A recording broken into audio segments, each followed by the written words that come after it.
Let me ask you something that might make you uncomfortable. When was the last time you checked if your gold coins were still in that safe? Your silver bars still in that closet? Because right now, there's a conversation happening in government offices that should terrify anyone holding physical precious metals. They're not talking about your stocks. They're not worried about your crypto. They're laser focused on one thing: hard assets, physical gold, physical silver, the stuff you can actually hold in your hand. And if you think I'm being dramatic, you haven't been paying attention to what's already happening in other countries. India just implemented a policy where if you can't prove the origin of your gold jewelry, they can confiscate it. Australia passed legislation requiring citizens to report all precious metal holdings above certain thresholds. The European Union is pushing digital asset tracking that includes physical gold and silver. This isn't conspiracy theory. This is documented policy. Here's what they understand that most people don't. When a currency system is failing, the government doesn't go after paper assets first. They go after what threatens their monetary control. And nothing threatens a failing fiat currency more than citizens holding physical gold and silver. Think about it logically. If you're running a government and your currency is losing purchasing power at an accelerating rate, what's your biggest problem? It's not the people holding stocks or bonds denominated in your currency. Those assets are still trapped in your system. Your problem is the people who've already exited your currency and hold something with intrinsic value. The Federal Reserve just released a working paper discussing alternative asset taxation frameworks. Sounds boring, right? Until you read page 47, where they specifically mention physical precious metal holdings as a potential revenue source during fiscal stress. They're literally publishing their playbook and nobody's reading it. Let me tell you what happened to my friend Robert. Successful business owner, did everything right. Sold his company, converted a significant portion to physical gold, stored it in a private vault facility. Last month, that facility received a federal audit notice, not a tax audit, a compliance audit under new anti-money laundering provisions. They had to provide customer lists, holding amounts, transaction histories. Robert's name is now in a federal database as a significant precious metal holder. He didn't break any laws. He reported everything properly. But now he's on a list. And if you think lists don't matter, ask yourself why governments spend billions creating them.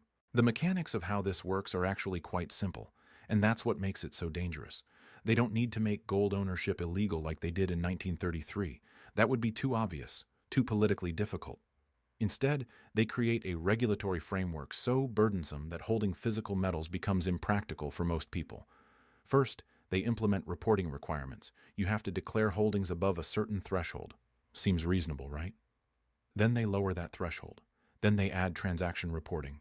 Then they require proof of origin for every ounce. Then they implement holding taxes. Then they restrict transportation across state lines. Then they limit sales to approved dealers. Each step individually seems minor. Together, they create a cage. Canada is already 3 steps down this path. They've implemented precious metal transaction reporting for amounts above $10,000. They've restricted cash purchases. They've created a digital trail for every significant transaction. And here's the key. They did it gradually over 5 years, so nobody noticed the cage being built. The United States is following the same playbook, just a few years behind. The Corporate Transparency Act that went into effect this year, it includes provisions for beneficial ownership reporting that specifically mention precious metal holdings in certain business structures. The infrastructure bill from 2 years ago, it expanded IRS reporting requirements for precious metal dealers. The pieces are being positioned. But here's where it gets really interesting. While they're building this regulatory framework around physical metals, they're simultaneously promoting digital gold and tokenized precious metals. You see the play? They want you out of physical and into digital representations they can control, freeze, or confiscate with a keystroke. The World Economic Forum published a paper last year titled "The Future of Asset Ownership in a Digital Economy." In it, they explicitly state that physical asset ownership creates inefficiencies in monetary policy implementation. Translation: your gold bars make it harder for them to control the money supply and implement negative interest rates. Now, I know what some of you are thinking. I'll just keep my gold hidden. They'll never find it. And maybe you're right. But let me tell you about the technology they're deploying that you probably don't know about. The Department of Homeland Security has been testing portable X-ray backscatter devices that can detect precious metals through walls, floors, and standard safes. They're currently used at border crossings, but the technology is being miniaturized. Local police departments in 3 states are already testing them for asset recovery operations. The IRS is using AI algorithms to analyze spending patterns and flag individuals whose lifestyle doesn't match their reported income. If you're buying groceries with cash, paying bills on time, but showing minimal bank activity, you're flagged for potential alternative asset holdings. They're literally using your financial behavior to identify precious metal holders. And here's the really sophisticated part. They're cross-referencing dealer records, vault facility customer lists, and online purchase histories to build a comprehensive database of likely precious metal holders. Even if you bought anonymously years ago, if you used a credit card, a bank transfer, or provided a shipping address, you're potentially in the system. But the real danger isn't the technology, it's the precedent. Because once they establish the legal framework to track, tax, and restrict physical precious metals, they can apply it to anything. Your land, your collectibles, your business equipment. Any hard asset that holds value outside their monetary system becomes a target. Look at what happened in Cyprus in 2013. The government didn't just bail in bank deposits. They also implemented a wealth tax on physical assets including precious metals. Citizens had to declare holdings and pay a percentage to the government. Those who didn't comply faced criminal charges. That was a test case, and it worked. Greece did something similar in 2015. Argentina has done it multiple times. Venezuela is doing it right now. The pattern is always the same. Currency crisis, capital controls, then hard asset confiscation. And every time the citizens who thought it can't happen here were the ones who lost the most. The United States has done it before. Executive Order 6102 in 1933 made private gold ownership illegal. Citizens had to turn in their gold for paper dollars at a fixed price. Those who complied got paid $42 per ounce. Then the government immediately revalued gold to $35 per ounce. Wait, that's backwards. They paid citizens $20, $67 per ounce, then revalued it to $35. The government made a 70% profit on confiscated gold. Could they do it again? Legally, yes. The Trading with the Enemy Act and the International Emergency Economic Powers Act give the president broad authority to regulate or prohibit precious metal transactions during a declared emergency. And we're currently under 32 active national emergency declarations. Now, here's where this gets personal for anyone thinking about retirement security. Because the same government building this regulatory cage around physical metals is simultaneously promoting one specific structure where precious metals are protected, the gold IRA. Quick aside here, because this is actually important. If you're sitting on $100,000 or more in traditional retirement accounts, there's a way to get physical gold and silver into a tax-advantaged structure that's actually protected by the same laws they're using to track private holdings. I put together a free guide on how this works. It's in the description. It covers the specific IRS provisions that protect precious metals in qualified retirement accounts and why this structure is treated differently than private holdings. Worth looking at if you're in that situation, because the regulatory framework treats these completely differently. Anyway, back to the bigger picture, because understanding why they're targeting hard assets tells you everything about where the monetary system is headed. The Federal Reserve's balance sheet is still above $7 trillion. They printed more money in 2 years than in the previous century combined, and now they're trapped. They can't raise rates high enough to fight inflation without crashing the economy. They can't lower rates without reigniting inflation. They're stuck. And when central banks are stuck, they need scapegoats. In the 1930s, they blamed gold hoarders for the Depression. In the 70s, they blamed oil producers for inflation. Today, they're setting up alternative asset holders as the problem. You'll start hearing rhetoric about unpatriotic hoarding and citizens not participating in the economic recovery. The Bank for International Settlements just published a paper discussing the problem of monetary policy transmission when citizens hold non-yielding assets. That's central bank speak for people holding gold instead of keeping money in banks makes our policies less effective. They need your wealth in the banking system where they can inflate it away, tax it, and use it to prop up failing institutions. Physical gold and silver sitting in your safe doesn't help them. It helps you, and that's exactly why it's a target. Here's what most people don't understand about wealth confiscation. It never happens all at once. It happens in stages, each one seeming reasonable in isolation. First, they require reporting for tax purposes. Then they implement holding taxes to ensure fairness. Then they restrict sales to prevent money laundering. Then they offer mandatory buyback programs to help citizens liquidate safely. Then they criminalize non-compliance to protect the financial system. Each stage is sold as protecting you. Each stage is actually protecting them from you, from your ability to preserve wealth outside their control. The European Central Bank is already discussing a digital euro that would include smart contract functionality, allowing them to program how money can be spent, where it can be spent, and what it can be spent on. They explicitly mention preventing conversion to non-digital assets as a feature. They're literally designing a currency that can't be used to buy gold or silver. China's already implemented this with their digital yuan. Citizens can't use it to purchase precious metals without special approval. The transaction is simply blocked at the protocol level. This is the future they're building, and physical hard assets are the obstacle they need to remove. Now, let me show you something that should make this crystal clear. The World Gold Council just released data showing central bank gold purchases hit a 55-year high. Central banks added over 1,000 tons of gold to reserves last year. They're buying at the fastest pace since they went off the gold standard. Why? Because they know what's coming. They're preparing for a monetary reset where gold backs currency again, but this time they want to make sure governments hold the gold, not citizens. They're accumulating while simultaneously making it harder for you to do the same. The People's Bank of China has been buying gold every single month for 18 consecutive months. The Reserve Bank of India is buying. The Central Bank of Turkey is buying. The National Bank of Poland is buying. Even the Federal Reserve, which claims gold is irrelevant, still holds over 8,000 tons and refuses to sell any. If gold doesn't matter, why are central banks hoarding it? If it's just a barbarous relic, as they claim, why are they accumulating it at record pace? The answer is simple. They're lying to you. They want you in paper assets they can devalue while they accumulate the hard assets that will matter when the reset comes. And the reset is coming. Not because I say so, but because the math says so. The United States has $34 trillion in acknowledged debt and over $200 trillion in unfunded liabilities. There is no scenario where this gets paid back in current dollars. The only options are default or inflation, and governments always choose inflation. But here's the problem with inflation as a solution. It only works if citizens keep their wealth in inflatable assets. If everyone moves to gold and silver, inflation doesn't reduce the debt burden because the assets people hold maintain their value. So they need to prevent that move. They need to make hard assets difficult, risky, or illegal to hold. The Treasury Department is currently drafting regulations for enhanced due diligence on precious metal transactions. The stated purpose is preventing money laundering.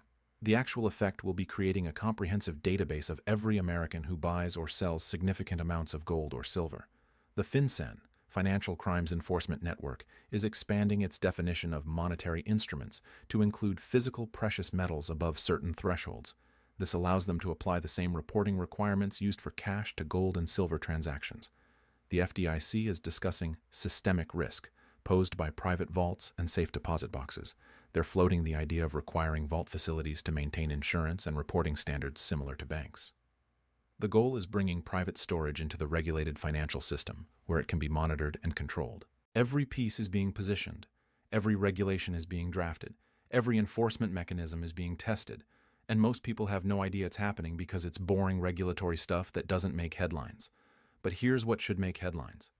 The same government agencies building this control grid around physical metals are simultaneously warning about the dangers of unregulated digital assets. They want you to think crypto is the threat while they quietly cage the hard assets that have preserved wealth for 5,000 years. Let me tell you about Margaret. 72 years old, retired teacher, saved her whole life. She had about 200,000 in physical silver stored in her home safe. Last year, her house was burglarized. The thieves knew exactly where to look and took everything. The police report noted sophisticated knowledge of premises suggesting inside information. Here's the disturbing part. Margaret had mentioned her silver holdings to her bank when discussing estate planning. 3 weeks later, the bank was required to file a suspicious activity report because her account showed minimal activity despite her lifestyle. That report went into a federal database. 2 months after that, her house was robbed. Coincidence? Maybe. But there are 17 similar cases in her county alone over the past 2 years, all precious metal holders. All had recent interactions with financial institutions. All lost everything, and in every case, the thieves knew exactly what they were looking for and where to find it. I'm not saying the government is directly involved. I'm saying that when you create databases of who holds what, those databases leak. They get hacked. They get sold. They get used by people who shouldn't have access. And suddenly, holding physical precious metals doesn't just make you a target for policy, it makes you a target for crime. This is the cage they're building. Make physical ownership reportable, so you're in a database.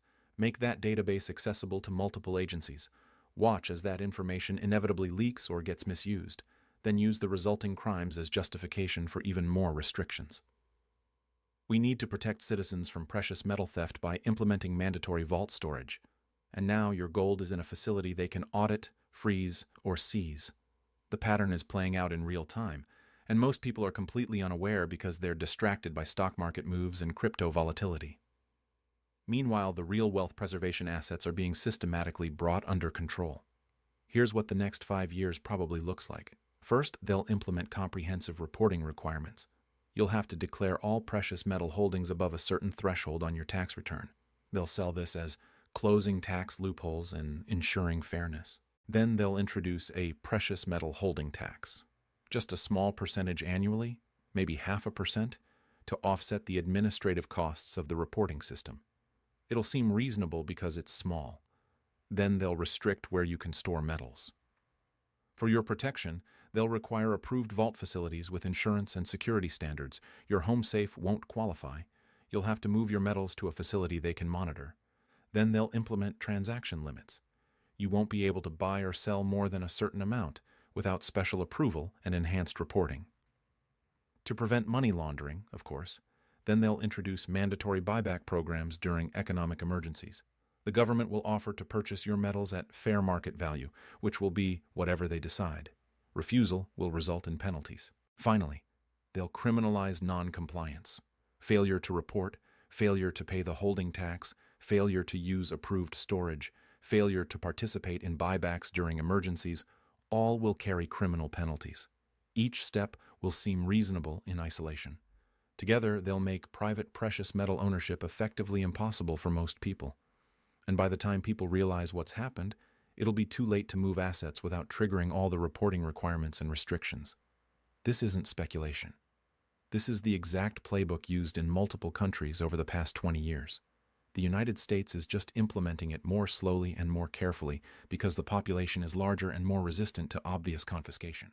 But the end goal is the same. Get hard assets out of private hands and into structures the government can control, monitor, or seize when necessary.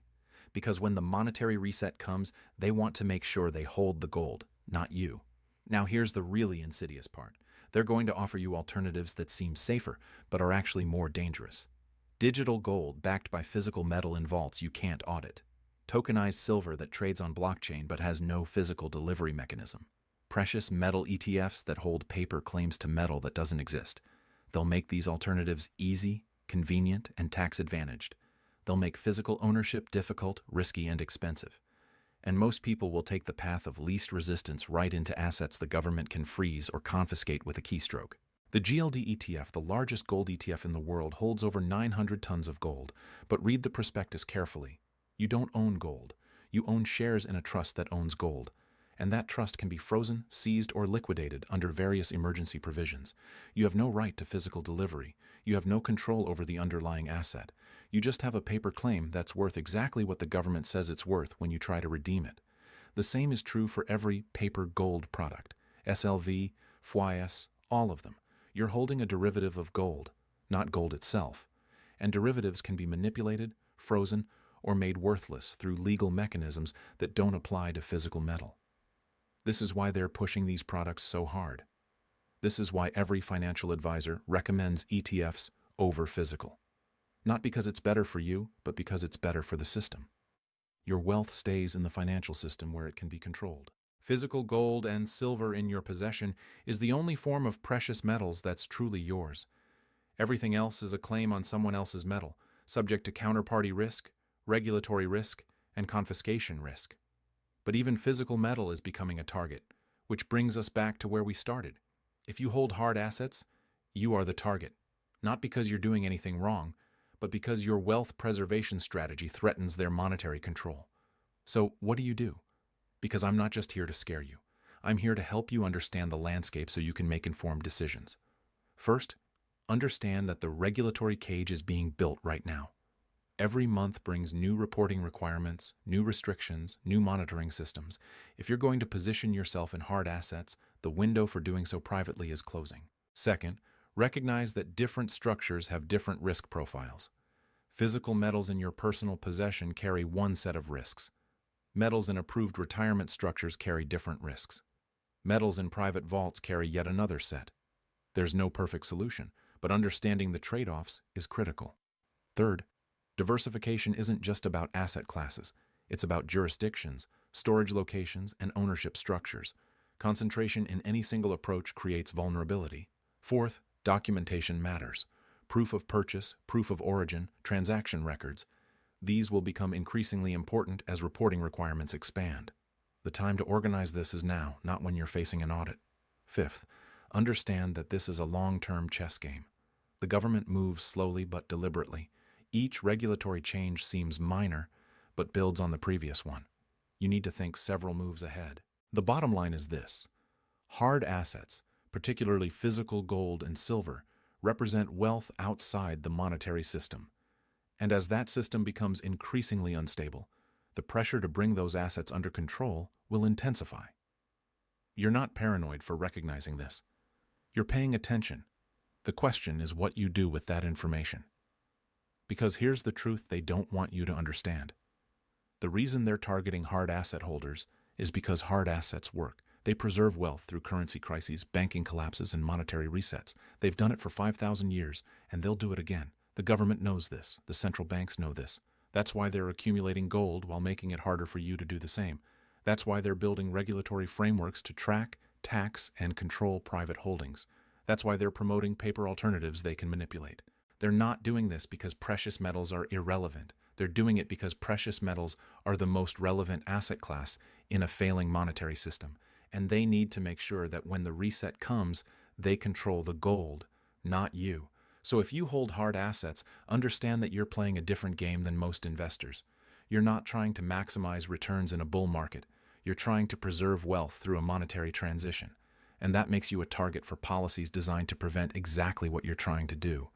The cage is being built, the regulations are being written, the enforcement mechanisms are being tested, and most people won't realize what's happened until it's too late to do anything about it. But you're not most people. You're watching. You're paying attention. And that gives you the opportunity to position yourself before the cage closes completely. The question is, what are you going to do with that opportunity?